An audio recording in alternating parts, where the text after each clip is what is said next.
Hey, what's up, YouTube? Just inviting you all here to pretty much my new channel. It's actually, I've had this channel for a while, but I've never really done like any kind of like official kind of video on it up until now. So anyway, I'm working on a project, and I thought it would be kind of cool just to make a video of it and just share with everyone what my plan is. This all began with when I had purchased a Miller 330 FI about a month ago, and before that purchase, actually going back a while, I would say back around 2010, I had a Miller 302, and I tell you, I'm sure everyone's experienced out there, you know, that one thing you sold in your life that you regret selling. So that was it for me. My Miller 302 was the most regrettable thing I ever did as far as selling something, personal use that I had. So yeah, I mean, the time I sold it, I went through a little bit of emotional turmoil. I had surgery in the only eye that I see out of. I had a cataract. I had to get burnt off. But before that, I was blind in my left eye. So I only had sight in one eye, and you know, I just felt I wouldn't be able to weld anymore. But a part of me said, well, you know what? Hey, you're not out of the game yet. You still do other things in life. You know, I'm pretty physical. I like to snowboard, ski in the winter. Even played hockey on a hockey team for like 10 years, all while blind in one eye. And my job, I worked bridge inspection and bridge maintenance repair. And my background was getting introduced and exposure for many years in the trades. You know, carpentry, masonry, welding. And of all the trades that always fascinated me and always kind of held close to my heart was welding and steel fabrication. And it still has, and it's something I still like to do and enjoy to this day. So yeah, anyway, I decided with my new Miller 330 that I would build a cart, as I did for my older 302 I had, which I still wish I had, by the way. Even with this 330, I tell you, the 302 for me was really, I could see the difference night and day between the two machines. But anyway, you know, as they say, hindsight's 20/20, right?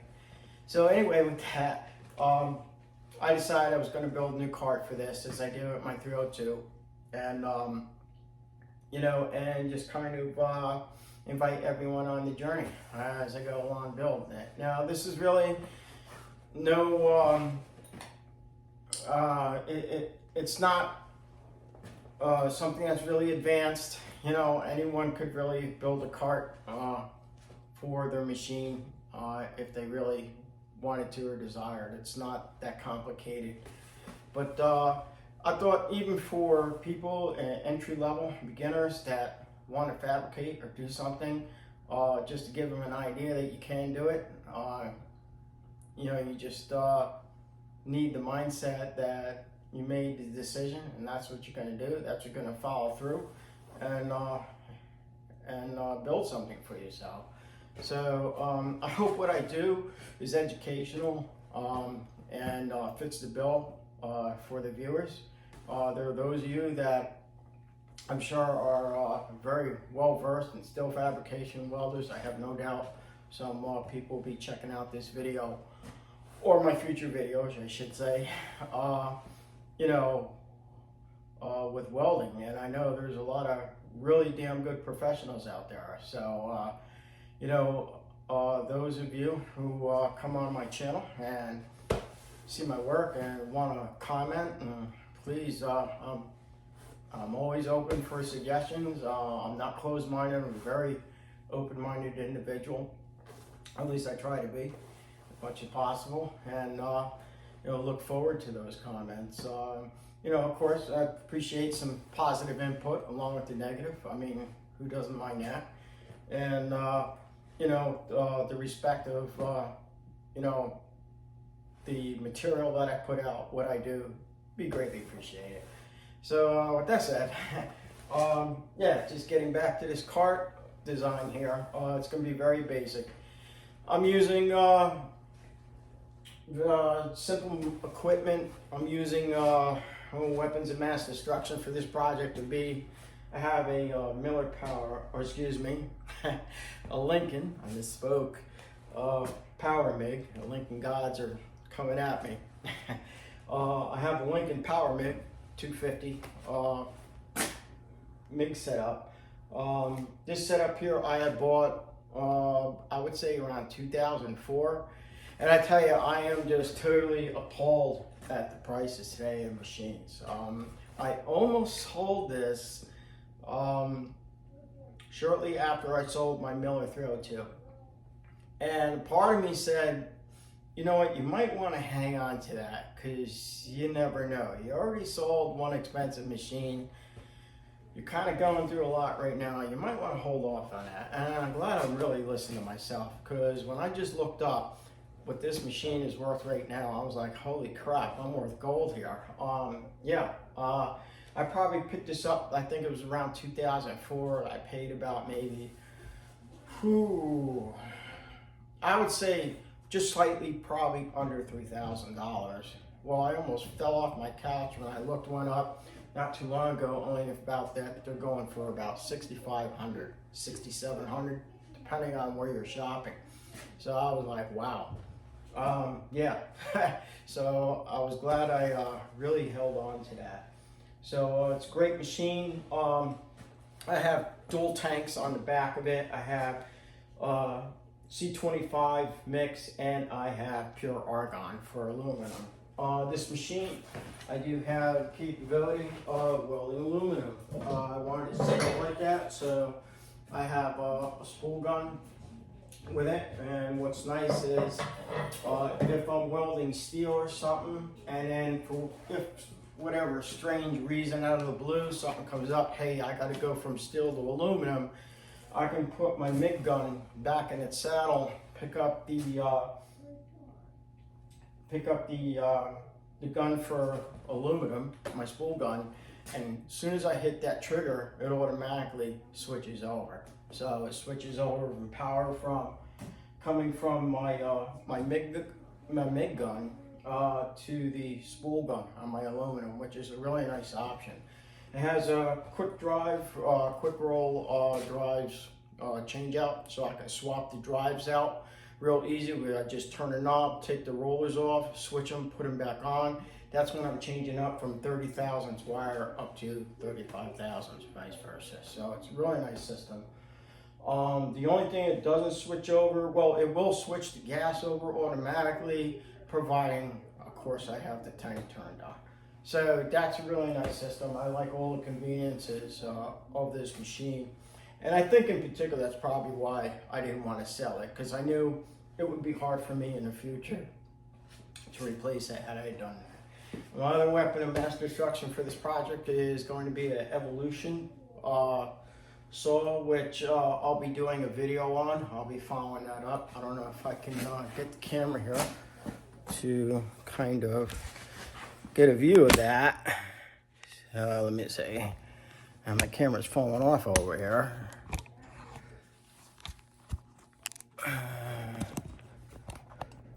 Hopefully I don't accidentally shut off the video.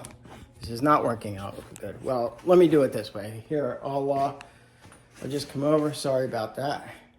And that's my Evolution saw. It's a steel cutting miter saw. This particular model has only been out for a few months. So I just got it. I'm still kind of getting a feel for it, how it cuts, and the setup on it with the system of locking the steel in. I don't know if you can see that. There we go. So yeah, so it's a really nice system, and has a lot of nice features on it. So I'm eager to really put that to use. And then, of course, let's see, for the steel, if I can get what I'll be using for the cart to make everything, if I can get it just right. It's always hard when the camera's in mirror review. So let me, oh, there it is. So you can see the wheels on the floor right there, and I have some steel. Let me put this camera phone back on the tripod without dropping it. Okay, that's better. We're getting there. So a little adjustment, there it's better. So one thing you probably already noticed is I don't have a fancy camera setup and all that. And I'm really not that versed on videos. Like I said, this is my very first video, so I kind of hope you'll cut me a little slack on that one. So I am still recording, right? Yes, I'm still recording. So I've done other videos where I've actually done just what I did. Next thing I know, I only have like half the video. I go to do the edit, and lo and behold, I shut the camera off accidentally. Didn't even notice. I'm standing here like talking to myself, looking at a phone that is not even recording. So yeah, talk about awkward moments. So yeah, then back to the steel. I'm using 4-inch channel iron. Basically, it's 3/16 thickness. So as you can see, it's 4-inch. This is just an example. Of course, I'm using 2 longitudinal pieces with 2 cross-section pieces that will be welded together coming across. So it's kind of like I don't know if you want to put it like a horizontal H kind of configuration. Like I said, it's very basic right from the beginning. It's nothing fancy. And I know it's maybe some of you are thinking, well, hey, you know, that's awfully heavy, man, for just a welding machine. Well, you're probably right about that. It's probably a little overkill, I admit. But I have my reasons for that kind of. Also, before I get into that, let me show you. I also have, I went to Tractor Supply and I picked up some really nice wheels for this project. So this is what I'll be putting on the cart that I'm building. It has a 1-inch diameter opening here for the shaft. So I'll be using 1-inch cold rolled steel on the axle, which is pretty beefy, so to say the least. So like I said, yeah, a little, I probably could have went 3/4 or even probably 1/2 inch on the axle, and I'm sure some people were thinking, well, that's a lot. Well, it is and it isn't, to me anyway. Anyway, with that said, also, I'll be, pick it up. I'll be incorporating in the build this trailer hitch. Now, I know what some of you are thinking, well, what the hell is he going to do with a trailer hitch on this cart? So it's very simple that for this design, well actually it's not. What I'm losing my train of thought. Like I say, I'm not the best at this. Actually, the trailer hitch that I'm doing, the reason for that is I have a trailer in my backyard. And with my Miller 302 years back when I had it, I designed and fabricated some metal frames that house toolboxes to each side of the trailer, if you will. And another video, I'll be doing that in the future and give you a little tour of the trailer and how I have it set up. And what I had was, I had a a winch on it. It was mounted on the trailer. And the cart that I designed for my 302, I had D-rings welded on the front of the frame of the cart. And what I did was I ran a chain from point A to point B, ran the cable down the trailer, hooked onto that, and pulled that machine right up on the trailer.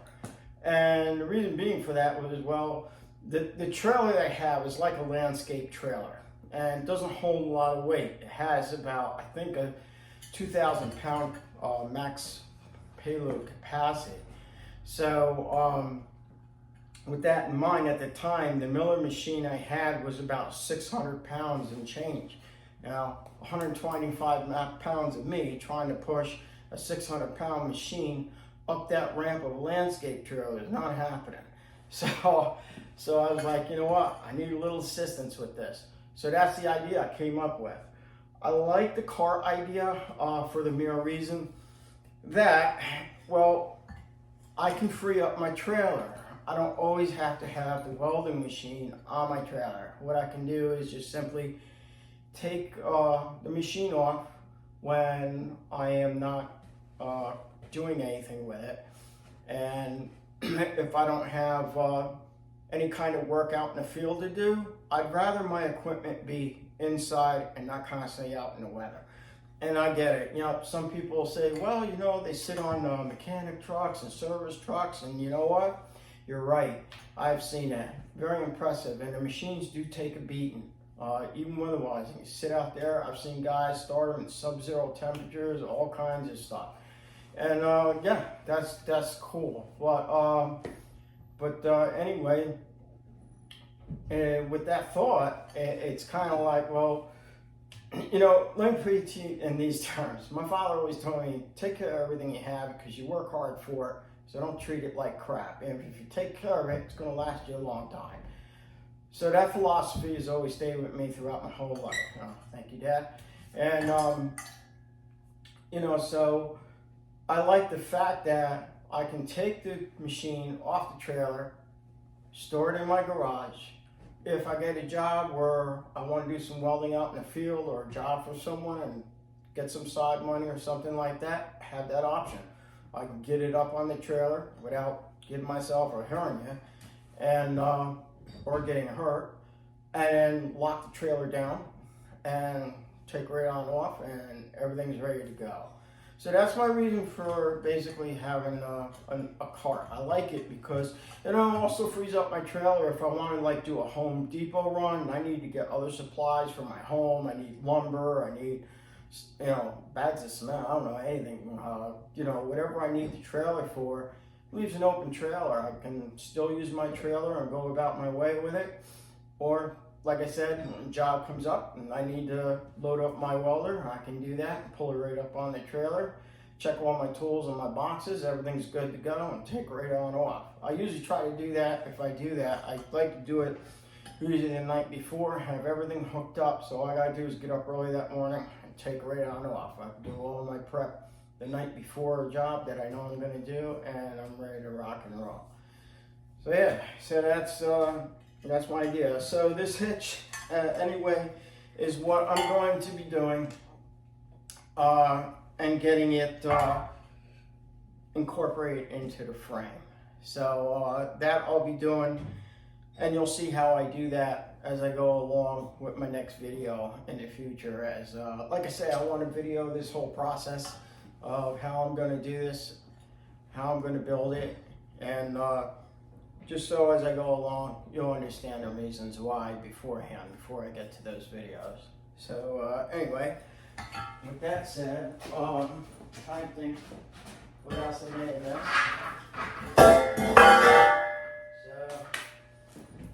So, yeah, so basically, that's about it. I'm going to have other videos in the future, doing some welding and stuff like that. And also, I have a new TIG unit that I'm waiting to be delivered. So I'll be doing some projects with TIG welding, things like that. And like I say, I hope my videos are influential, especially to those just beginning in welding, steel fabrication, or anything like that. And I hope they're desirable, well, I hope it's all desirable information for everyone. So anyway, I'd like to thank you for watching and putting up with me yapping. And I'll see you on the next video. Thanks for watching. Oh, like I said, I'm new at this. I appreciate also a like and subscribe if you could. That'd be greatly appreciated. All right.